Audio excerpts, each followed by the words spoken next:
Sebelum ke Parman mau ke Pak Wan dulu.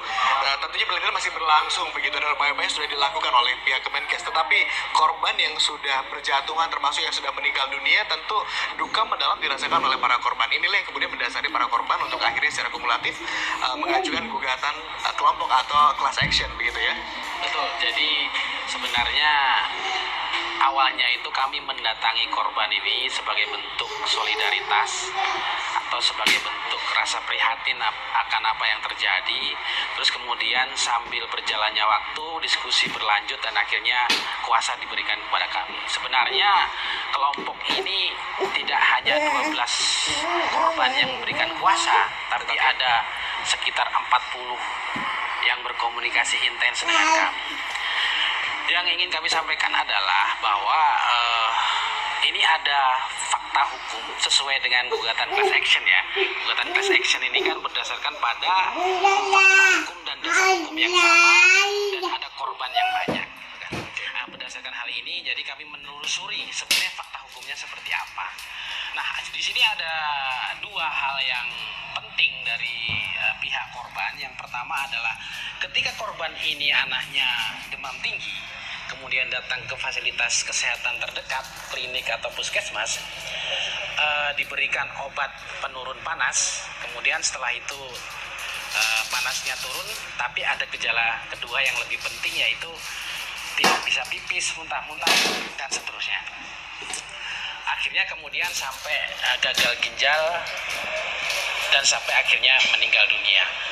Jadi ada dua hal itu. Terus kemudian kita lihat sebenarnya apa sih yang sepanjang perjalanan kasus ini kita bisa perhatikan. Yang pertama adalah ada statement-statement awal dari Kementerian Kesehatan maupun kemudian dilanjutkan oleh Bepom bahwa tidak ada protokol.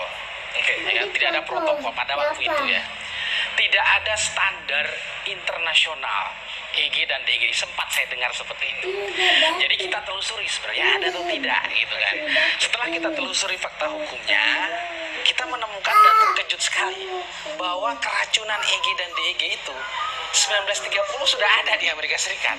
Gitu loh. Tapi sebetulnya ada protokolnya di seluruh sebentar. Jadi di tahun 1990 baru saya baca itu baru ada sirup penurun panas yang mengandung EG dan DEG di Nigeria dan Bangladesh yang korbannya juga ratusan.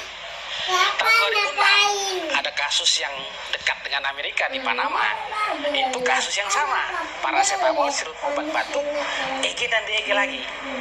Artinya ada kesimpulan di dunia farmasi bahwa kalau menggunakan bahan propilen glikol atau gliserin, ya paling mudah memalsukannya pakai EG dan DEG, kayak gitu, ya kan? Jadi itu. Jadi kemudian pemerintah Amerika Serikat melalui Food and Drug Administration itu ya FDA itu ada guidance. Jadi propilen glikol, gliserin dan bahan-bahan obat tuh harus diuji EG dan DEG-nya. Siapa tahu ini tercemar atau palsu. Anda melihat dari ketika sesuai dengan fakta-fakta yang ditemukan dengan apa yang disampaikan oleh Kemenkes dan juga BPOM sebelumnya. Saya mau ke Pak Hermawan dulu. Pak Hermawan, bagaimana Anda melihat ini? Ya, tadi ya saya mengatakan dari perspektif orang tua dan juga masyarakat yang mengalami kasus ini, banyak yang pertama menjelaskan dari sisi tata kelola klinis. Yang kedua, ini masuk kepada substansi hukum kan kalau Mas Awan, ya dari perspektif hukum. Jadi ada kaitan antara keracunan, tanda kutip ya, dengan ketercemaran dan dengan juga adanya penggunaan. Jadi ini kalau bicara penggunaan pada obat sebenarnya dilarang. Di dalam CPOB itu jelas kalau tadi itu aturannya atau protokolnya untuk industri farmasi itu dilarang tuh menggunakan yang etilen dan dietilen glikol itu sebagai pelarut atau pengencer. Persoalannya misalnya gini, dalam kategori tertentu itu dilarang juga pada konsumsi barang-barang yang lain atau juga perlengkapan atau instrumen yang lain itu pada kadar tertentu.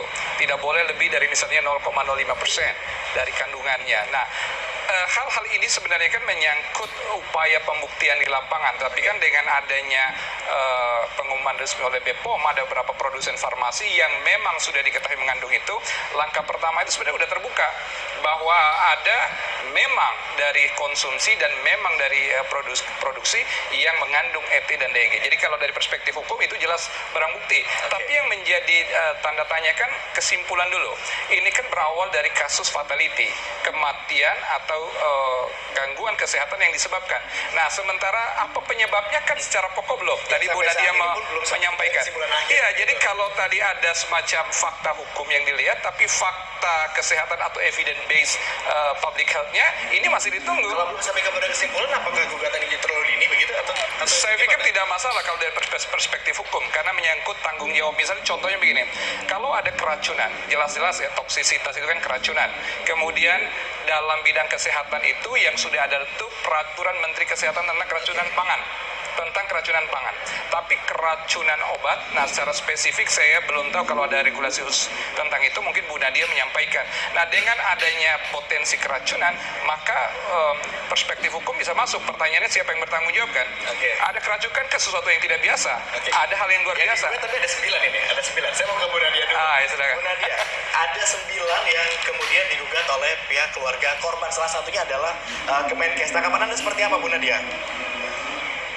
Ya, tentunya kami pertama berbela sungkawa ya tentunya terhadap para orang tua yang sudah kehilangan putra-putri yang tercintanya ya. Yang kedua tentunya kami akan menunggu secara resmi terkait gugatan ini dan nanti kita akan pelajari terlebih dahulu mengenai hal-hal ini dan tentunya baru setelah itu kami bisa merespon ya tentang hal ini Mas Agung ya, seperti itu. Karena kan baru saja kemarin ya awal ya mungkin disampaikan gugatan, mungkin masih dalam proses dan Kementerian Kesehatan sendiri belum secara resmi menerima gugatan ini. Oke, ke Pak Awan. Kenapa Kemenkes menjadi salah satu yang digugat dari 9 itu? Ya, Anda melihat tadi ada hanya karena ketidaksesuaian pernyataan tadi atau ya banyak hal ya. ada poin lain? Apa saja, Pak Awan? Jadi yang menjadi payung gugatan class action ini adalah Undang-Undang Kesehatan, yang di situ juga ada tanggung jawab supaya tidak mengedarkan sediaan farmasi yang tidak memenuhi standar. Terus kemudian ada payung Undang-Undang Perlindungan Konsumen. Jadi itu. Nah, ke bawahnya adalah di situ ada tanggung jawab yang disampaikan Pak Hermawan tadi, tanggung jawab pengawasan yang sangat mutlak dari BPOM, satu-satunya lembaga, ya kan. Nah, tadi disampaikan bahwa ada memang proses yang namanya CPOB. Di situ ada Certificate of Analysis, ada sertifikat CPOB, ada izin edar, prosesnya seperti itu. Dan ada juga di BPOM ini Direktorat pengawasan bahan berbahaya. Ini kan sudah sangat khusus bahan berbahaya, ya kan? Terus kemudian bahan berbahaya EG dan EDG itu bukan hal yang baru. Bahkan menurut Permen Perindustrian nomor 23 tahun 2013 itu sudah diharmonisasi secara internasional melalui lembar data keselamatan. Jadi sudah jelas semua. Dan bahwa EG dan EG itu sudah lazim digunakan dalam beberapa puluh tahun ini sebagai bahan yang dicampur atau bahan yang dipalsukan, itu menunjukkan bahwa seharusnya menurut kami ada sistem yang bekerja dari awal, bahwa dalam proses pembuatan obat yang ada sistem CPOB, pengawasan bahan berbahaya, itu mengenali ini sejak awal, sehingga tidak ada yang namanya tidak ada protokol. Baik. Terakhir, ya. Kalau yang begitu ingin disampaikan dari gugatannya adalah seperti hal apa? Pergantian secara finansial kah atau? Ya, yang Kami pertama kan ada untuk yang korban meninggal dunia ada yang ingin disampaikan 2 miliar rupiah, sementara yang masih dirawat 1 miliar rupiah, benar ya, begitu? Ya, jadi posita dan petitum yang kami sampaikan adalah yang pertama mengenai kompensasi. Kenapa ada kompensasi? Karena ada sistem yang menurut kami tidak bekerja, yang dampaknya langsung kepada korban. Makanya ada kalkulasi yang kita bersama-sama diskusikan, itulah yang keluar. Yang kedua, yang ingin kami langsung dan tegas ingin sampaikan adalah dalam proses CPOB Dan pengawasan bahan berbahaya EG dan DEG harus masuk komponen penting dalam proses itu. Oke. Jadi itu. Oke, terima kasih Pak Awan. Pak Hermawan, terakhir sedikit saja. Ya, saya Silakan. pikir memang benar ya di dalam CPOB dan juga protokol Formula P itu sebenarnya udah ada berkaitan dengan upaya untuk mengawasi dan bahkan melarang ya senyawa berbahaya untuk bahan baku obat dan juga pangan umumnya. Tetapi kembali ya kepada evidence ini bahwa kita melihat ada kasus kematian ratusan, hampir 200 ya, 199 anak-anak kita, dan ini adalah fakta yang nggak bisa dibantah. Di sisi lain kumulatif casesnya juga 324 untuk kasus gagal ginjal akut pada anak. Ini bukan sesuatu yang biasa, dan oleh karena tidak biasa harus kita telusur sampai kepada penyebab agar menjadi sebuah upaya untuk kembali mengantisipasi potensi kejadian berikutnya yang mirip atau mungkin lebih buruk terjadi.